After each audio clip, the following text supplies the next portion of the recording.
I grew up in a household that had a lot of art around. My parents liked to collect art.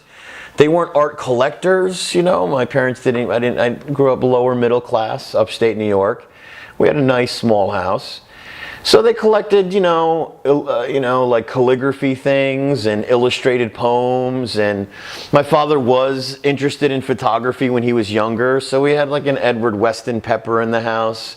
I remember that particular image having an influence on me. Never quite figured out why that influenced me so much, but I think like anybody else, that Weston Pepper just seeming so like it felt so much like a person, and this idea, I think maybe the very fundamental idea that art allowed you to sort of blur the boundaries in reality, and art allowed you to present things unlike they actually are. And so in high school, I found photography.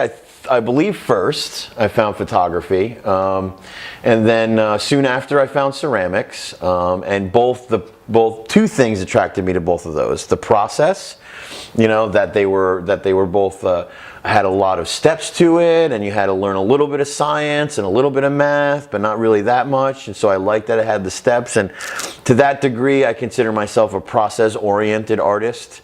That's one of the things I identify with, in the sense that what really does it for me in the studio, really satisfies me, is the process, is the steps, and getting things done, and doing things in the right order, and figuring out how to do them. And discovering that what I was liking more and more was the workshops that I'd give on weekends for, the camera shops in town, or the, community centers and community development places. And so I really enjoyed that. And people had always told me I was a great teacher, and I'd always had sort of an idea of teaching, I always kind of liked that. I always thought I had an aptitude for it. And then just realized that one of my favorite parts of my work, my life at that point, was teaching. And so not only had I always wanted to get my undergraduate degree, but I thought teaching would be a good career choice. I wasn't really happy with the freelance photography thing. So one of the things that I was really trying to accomplish with the lab is to give Queens College something that it had, that state schools normally don't have, that really is only reserved for better funded private schools. And so I wanted to create a cutting edge, fully functional digital laboratory. And I say laboratory in the sense that I want the students to experiment in there, and they have been, and